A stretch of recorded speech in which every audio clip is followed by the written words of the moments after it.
Kas yra joga? Joga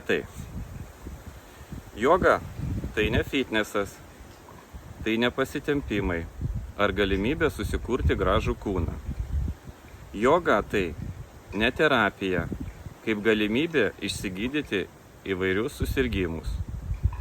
Joga tradicinėme suvokime tai sudėtinga asmenybės transformacija visose lygiuose – fizinėme, energetinėme ir dvasinėme.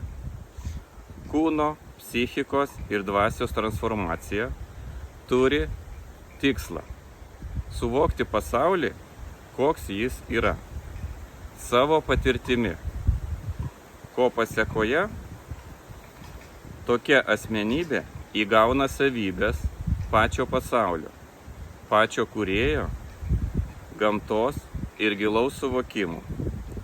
Toksai žmogus daugiau nejaučia jokių nuoskaudų, nelieka nieko, kas būtų nepažinta, nelieka nieko, ko vertėtų pasiekti.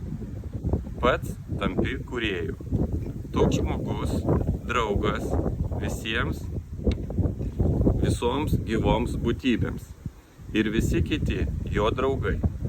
Tai ir yra joga, senasis mokslas apie žmogaus dvasios evoliuciją.